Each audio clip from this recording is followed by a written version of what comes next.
निराला छायावाद के सबसे समर्थ कवि हैं। समर्थ कवि का अर्थ श्रेष्ठ कवि नहीं, ये गुण धर्म का वाचक शब्द नहीं है, बेहद समर्थ कवि हैं। मैं समर्थ कवि इस अर्थ में कि उनमें प्राणवत्ता है, प्रभावित करने की क्षमता है और परिवर्तनशीलता भी। राम की शक्ति पूजा उनकी श्रेष्ठ प्रभावित करने वाली रचनाओं में से एक है। दूसरी संभवतः तुलसीदास है। ये भी सोचना चाहिए कि दोनों का संबंध राम और तुलसी से ही क्यों है।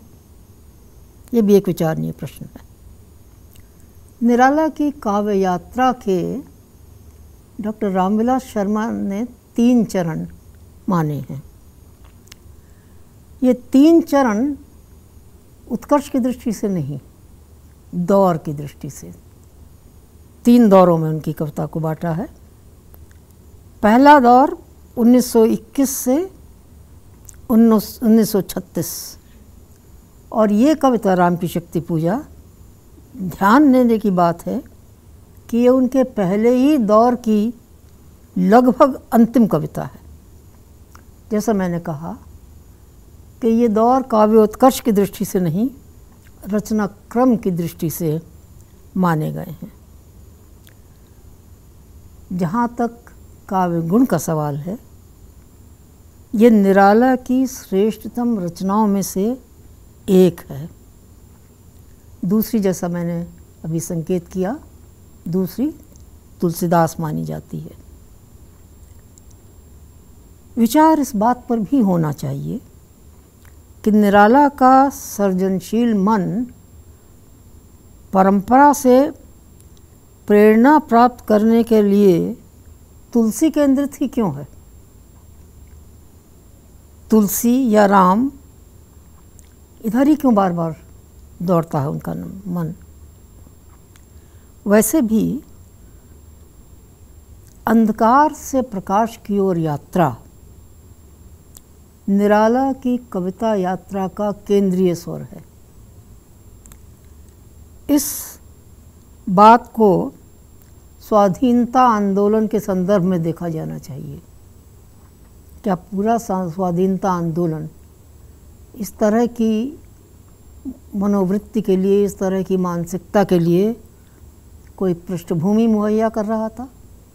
स्वाधीनता आंदोलन क्या अंधकार से प्रकाश की ओर यात्रा नहीं थी? याद करें, निराला की दूसरी महत्वपूर्ण रचना तुलसीदास, उसका आरंभ भी कुछ इसी तरह होता है। भारत के नभ का प्रभा पूर्य, अस्तमित आज रे तमस तूर्य दिग्मंडल। वहाँ भी भारत के नभ का प्रभापूर्ण मंडल, नभमंडल अस्तमित हो गया है और सारे दिग्मंडल में, पूरी दिशाओं में अंधकार का साम्राज्य है। और अंत होता है, जागो जागो आया प्रभात, बीती वह बीती अंधरात। वहाँ भी अंधकार से शुरू होता है और फिर अंत में प्रभात का आह्वान, प्रभात की घोषणा की जाती है। ठीक उसी तरह राम की शक्ति पूजा, रवि हुआ अस्त, ज्योति के पत्र पर लिखा रह गया राम रावण का अपराजय समर से शुरू होती है और अंत होता है, निशी हुई विगत, नभ के ललाट पर प्रथम किरण, फूटी रघुनंदन के दृग महिमा ज्योति हिरण। ये अंधकार से शुरू हुआ, रवि हुआ अस्त से, और अंधकार के नष्ट होने से, निशी हुई विगत, अंधकार बीत गया, निशा बीत गई, चली गई, और नभ के ललाट पर, आकाश के ललाट पर पहली किरण फूट आई, प्रकाश की पहली किरण दिखाई पड़ी। ये लगातार अंधकार से प्रकाश की ओर यात्रा लगता है उनकी कविताओं का बीज भाव है। इस पूरी प्रक्रिया में इन कविताओं का कवि या इन कविताओं का नायक यह उपाय कहकर के अपने आत्मविश्वास का अर्जन करता है। जहाँ तक राम की शक्ति पूजा का संबंध है, पूरी कविता का विन्यास दृश्यों में किया गया है। वर्णन नहीं है, दृश्य है। उन दृश्यों पर नज़र डालें तो रवि हुआ अस्त, पहला दृश्य यहाँ से शुरू होता है, अंधकार की घोषणा। फिर दूसरे दृश्य में लौटे युगदल, राक्षस पदतल, पृथ्वी टलमल। दोनों दल लौट आए हैं। राक्षसों के पद के तले पृथ्वी काँप रही है, टलमला रही है। फिर तीसरा दृश्य, मंत्रणा के लिए राम की सेना बैठ गई। बैठे रघुकुल मणि श्वेत शिला पर, राम बैठ गए। बिल्कुल दृश्यों में चल रही है, देखिए कविता। फिर चौथा दृश्य, उनके सामने कौन बैठा है? बैठे मारुति, देखते राम चरणारविंद। मारुति और हनुमान सामने बैठे हैं। दृष्टि कहाँ है? राम के चरण रूपी कमलों पर, उनकी राम के चरणों पर, जो कमल जैसे चरण हैं, उन पर उनकी दृष्टि जमी हुई है। और अंत में कविता का जब अंत होता है तो निशी हुई विगत, रात्रि बीत गई। निशी बीत गई, रात्रि का अंधकार बीत गया और नभ के ललाट पर प्रथम किरण उदित हो गई। आकाश के मस्तक पर प्रकाश की पहली किरण का उदय हो गया। अंत इस कविता का होता है इस बोध से कि राम कुछ सूझता है सारे अंतर्द्वंद से, यह है उपाय कि इस अंधकार की शक्ति से लड़ने का उपाय यह है। लेकिन निराला की कविता पर हिंदी के ख्यात आलोचक रामविलास शर्मा ने कहा था कि उनकी कविता में सुंदर स्थापत्य का सा सौंदर्य है। स्थापत्य माने जिसको आर्किटेक्चर कहते हैं अंग्रेजी में, भवन निर्माण, स्थापत्य का सौंदर्य है। संवाद में वक्तृत्व कला है। वक्तृत्व कला कहते हैं भाषण देने की कला को। पृष्ठभूमि के चित्रण में वर्णनात्मक सौंदर्य है। जब वो पृष्ठभूमि का चित्रण करते हैं तो विस्तार से वर्णन का सौंदर्य है। और पात्रों के आंतरिक बाह्य संघर्ष में नाटकीयता है। इतनी विशेषताएं गिनाई रामविलास शर्मा ने। पहले कहा सुघर स्थापत्य का सौंदर्य, आर्किटेक्चर का स्थापत्य का सौंदर्य।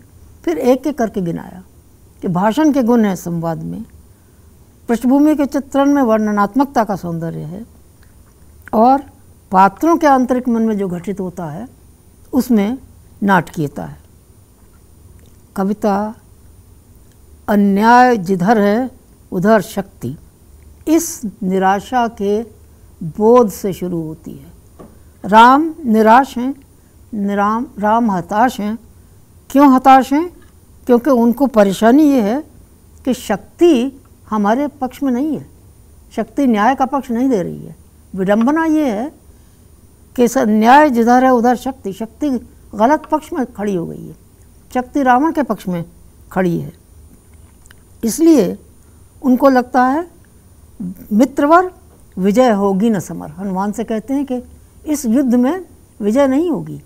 विजय ना होने का कारण ये नहीं है कि मैं अशक्त हूँ, बल्कि विजय होने का कारण ये है कि शक्ति ने गलत पक्ष ले लिया है, वह न्याय के पक्ष में खड़ी है।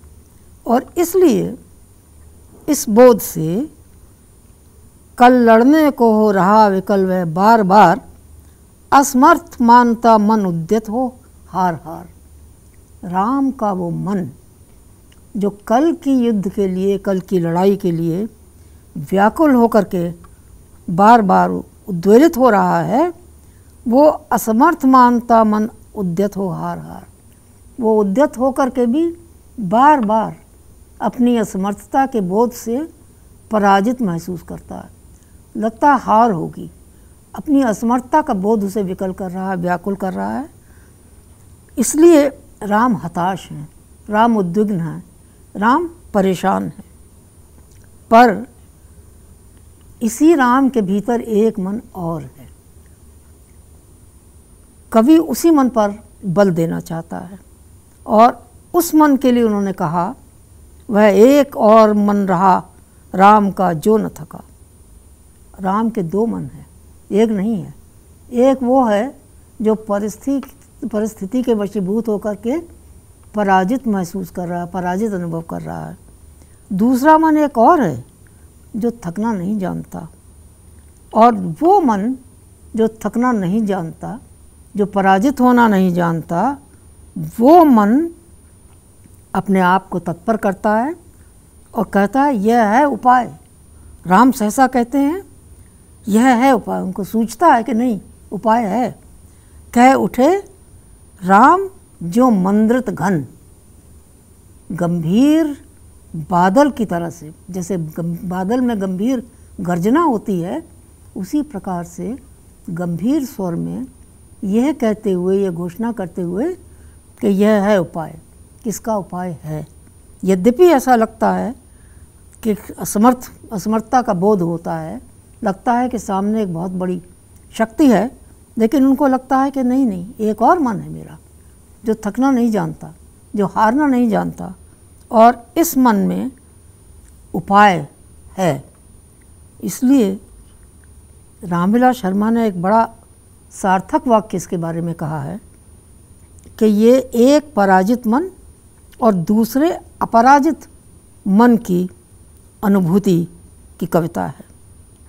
और निराला का स्वर एक संघर्षरत योद्धा का स्वर है, जिसके हृदय में लांछना की आग धधक रही है। लांछना की आग कि मैं कमज़ोर हो रहा हूँ, इस आत्मलांछना से वो व्याकुल है, इसकी आग धधक रही है। किंतु उसके साथ ही यही मन है, किंतु जिसे अपनी शक्ति का भरोसा है, अपने विजयी होने का विश्वास है। तब एक ही राम के भीतर दो मन हैं। एक मन वो है जो अपने आप को लांछित कर रहा है, पराजय से भयभीत हो रहा है, पराजय से आशंकित हो रहा है।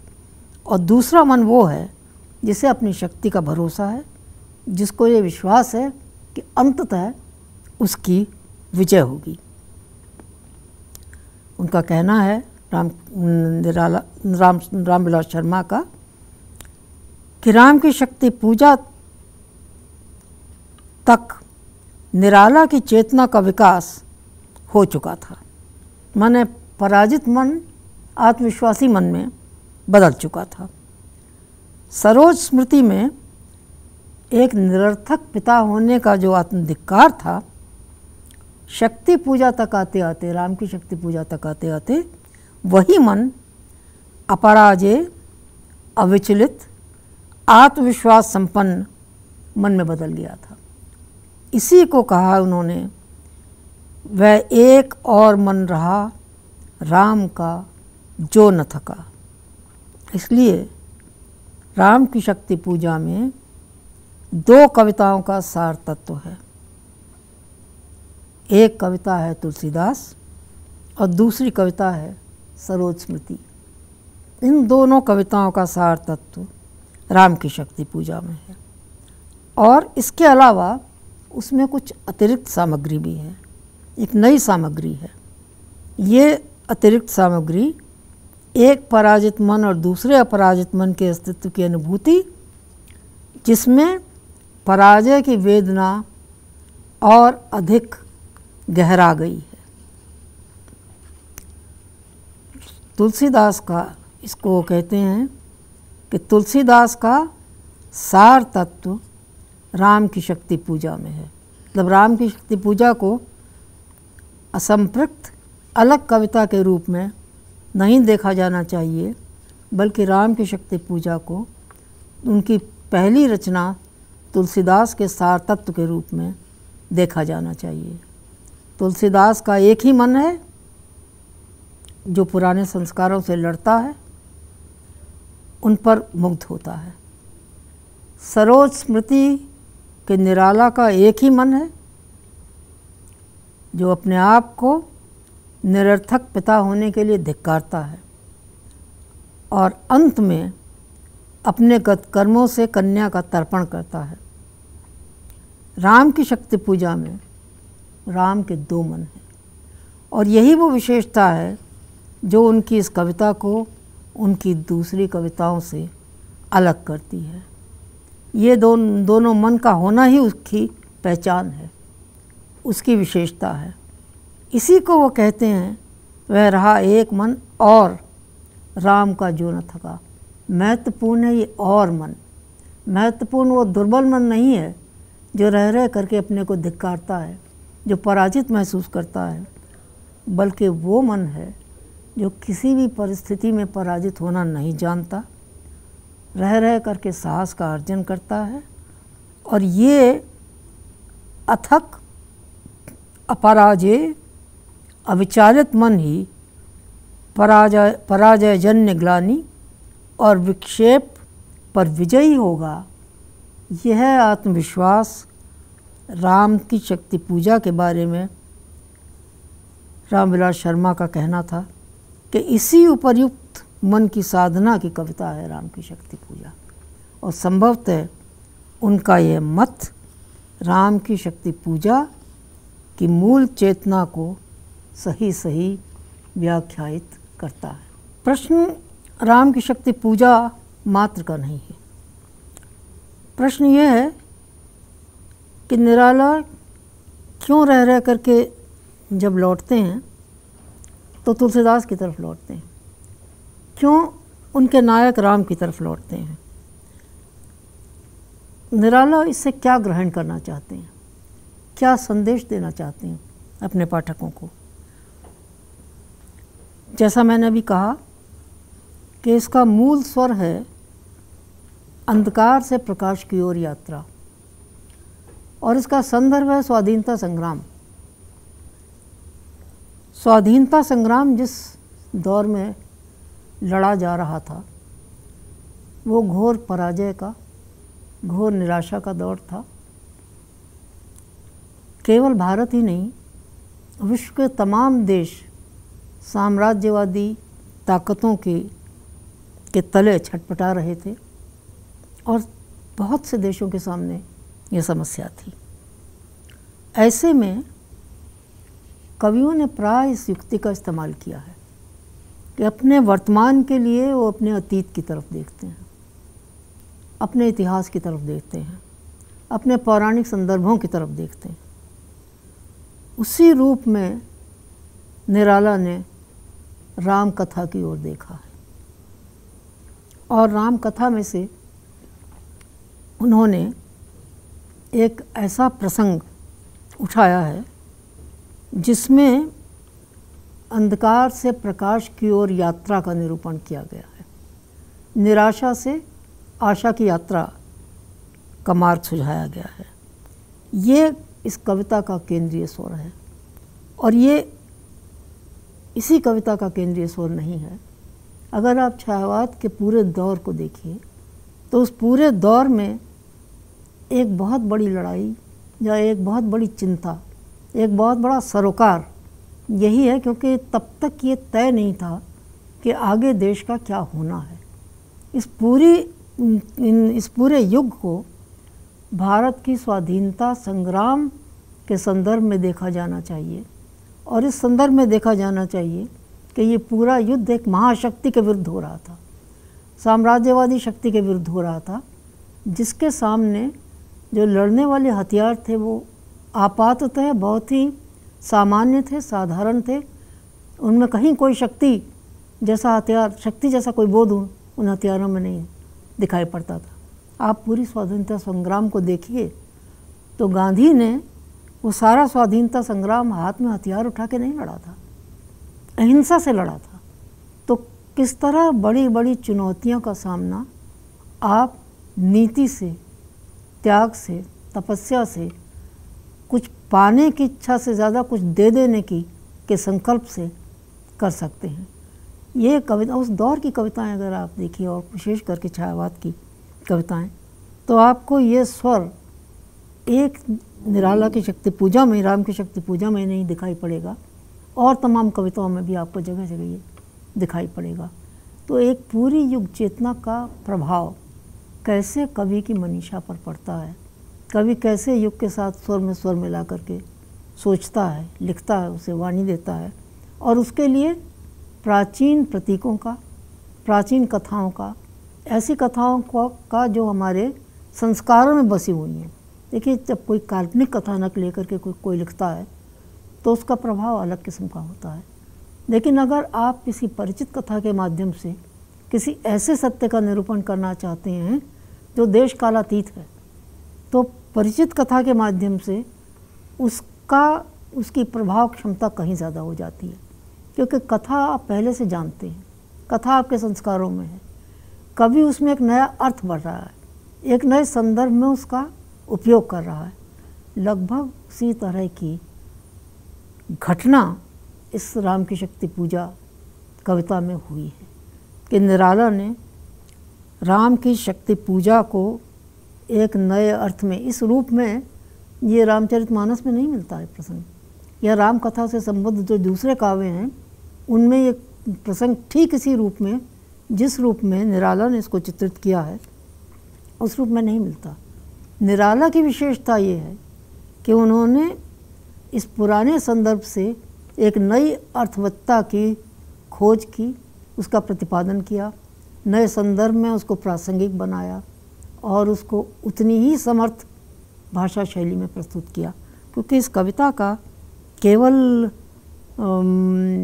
जो आशय है या शब्दार्थ है वही महत्वपूर्ण नहीं है, इसकी लय, इसकी भाषा, इसका छंद सब अलग है, सब नया है, सब निराला की अपनी प्रतिभा की देन है।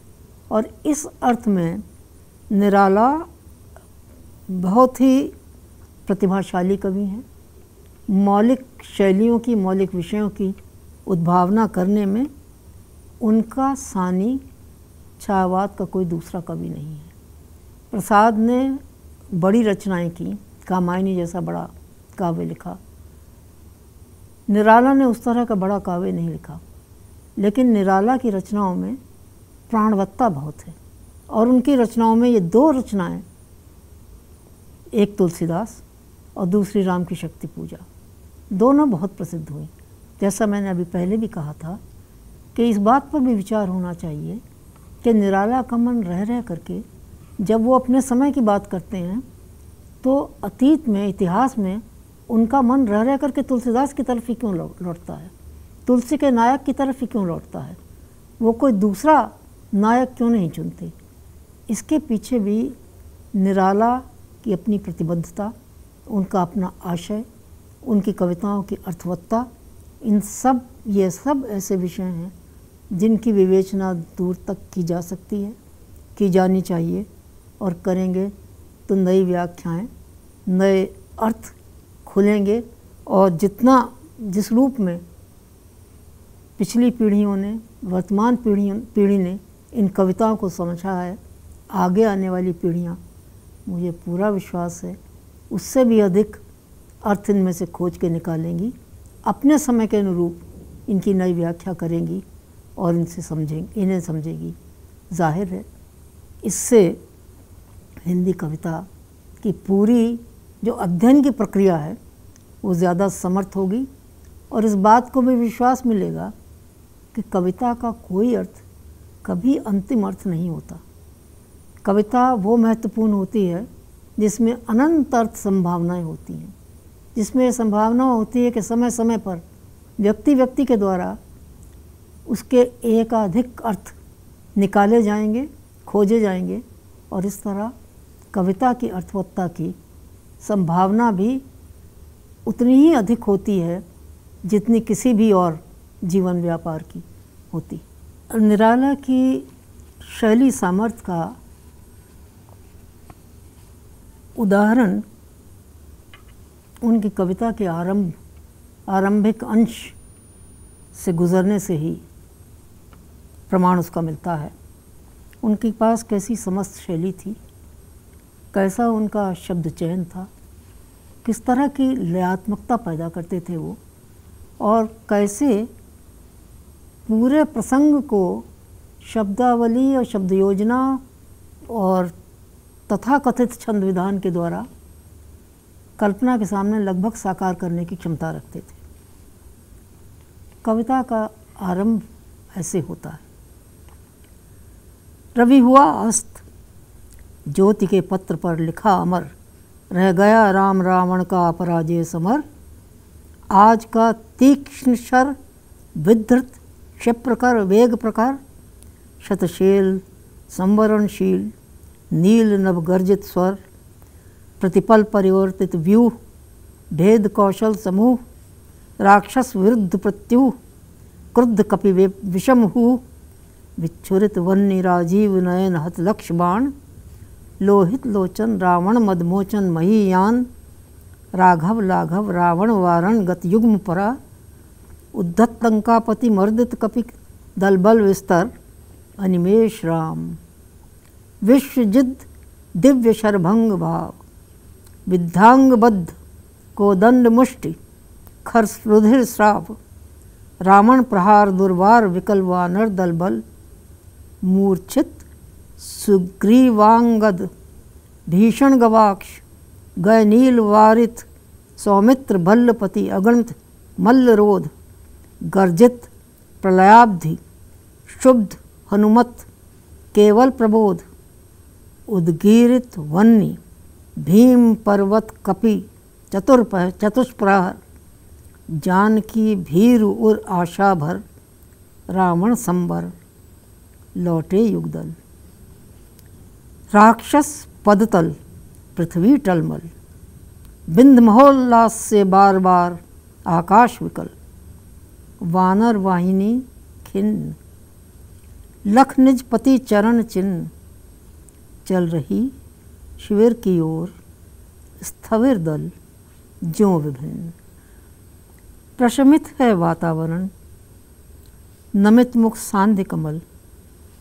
लक्ष्मण चिंतापल, पीछे वानर वीर सकल। रघुनायक आगे, अवनी पर नवनीत चरण। श्लथ धनुगुण है, कटिबंध त्रस्त तू निर्धरण। दृढ़ जटा मुकुट हो विपर्यस्त, प्रतिलट से खुल। फैला पृष्ठ पर, बाहुओं पर, वक्ष पर विपुल। उतरा ज्यों दुर्गम पर्वत पर नैशांधकार। चमकती दूर ताराएं ज्यों हो कहीं पार। आए सब शिविर सानु पर पर्वत के। मंथर सुग्रीव विभीषण जाम्बवान आधिक वानर। सेनापति दल विशेष के अंगद हनुमान। नलनील गवाक्ष प्रात के रण का समाधान करने के लिए फिर वानर दल आश्रय स्थल। बैठे रघुकुलमणि श्वेत शिला पर, निर्मल जल ले आए करपद क्षालनार्थ पटु हनुमान। आच्छादित किए हुए सम्मुख समग्र नभ को। ज्योतिर्मय अस्त्र सकल बुझ बुझ कर हुए क्षीण। पा महानिलय उस तन में क्षण में हुए लीन। लख शंकाकुल हो गए अतुल बल शेष शयन। खिंच गए दृगों में सीता के राममय नयन। फिर सुना हंस रहा अट्टहास रावण खलखल। भावित नयनों से सजल गिरे दो मुक्तादल।